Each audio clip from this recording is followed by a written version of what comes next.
held a congressional briefing on March 25th to discuss the challenges that alleged threat to minorities in Bangladesh.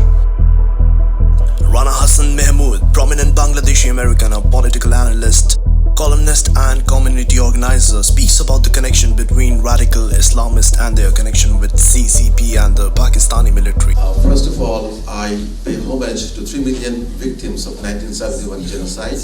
Today is the Genocide Day. I pay homage to 400,000 women who were raped during that period of time.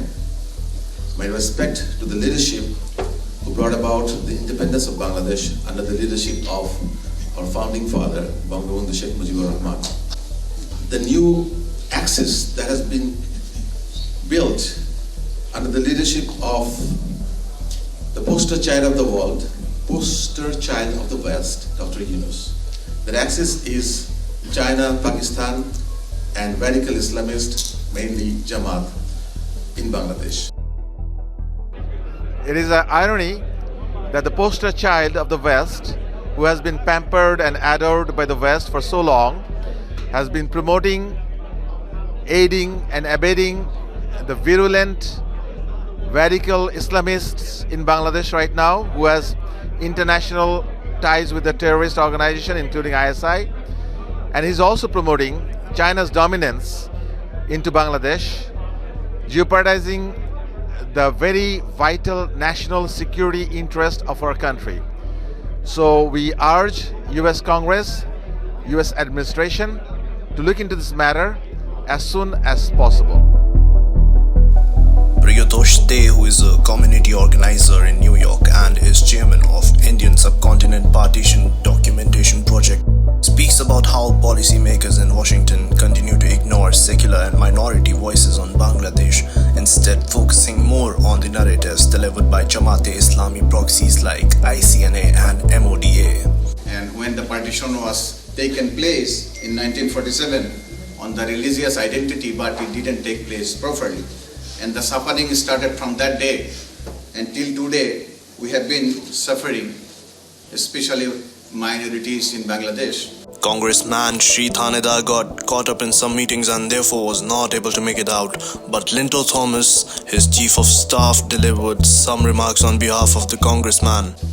Congressman Sri Thanedar represents Michigan's 13th district in the United States Congress, and as someone who has experienced discrimination firsthand, the congressman is deeply concerned about the recent reports of anti-Hindu violence in Bangladesh. Protecting the rights of all people, regardless of their faith, is a fundamental value that the congressman holds dear. And unfortunately, these reports of anti-Hindu violence have increased in both frequency and severity, making the congressman deeply concerned about the well-being of Hindus in the region. One request to our President Trump: whatever happened to in Bangladesh Hindu situation, they should stop immediately. And Yunus is Professor Yunus, who got the Nobel laureate. They should Nobel laureate committee. They should take his prize because he should designated by gang member leader. He never deserved Nobel Prize for peace. He is a gang member, and that's I want to say. Just President Trump should take action, remove him from the power. Here on 25th March 2025, remembering the martyrdom of Operation Searchlight, the Pakistani army committed the genocide. At the same time, what's happening in Bangladesh, the US government need to take action to save Bangladeshi religious minority, Hindu, Buddhist, Christian, and indigenous community. We are Hindus, and I want to bring in attention to everybody, United Nations, USA, and everyone, that we should keep on having these kind of hearing to bring attention to the world, which is happening to minority Hindus in Bangladesh. And if it is not stopped, these terrorism and radicalization is like wildfire, and it can flare like a wildfire, and it can flare in the world, and nobody can stop it. So everybody should participate to stop and protect the minorities of the Bangladeshi, which are Hindus, Buddhists, and Christian. Most forgotten issue one of the largest genocides since 1971, continuously being Hindus have been purged from almost 30% to 7% now. US Congress and all the world leaders has to listen and take an action on this very deserving issue.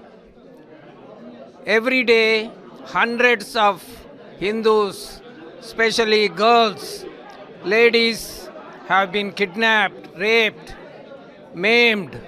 So the atrocities have been increased manifold since UNS government took control in August 2024.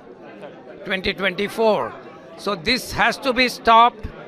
We have to wake up and push all the government leaders to take a decisive action to stop this continuous genocide.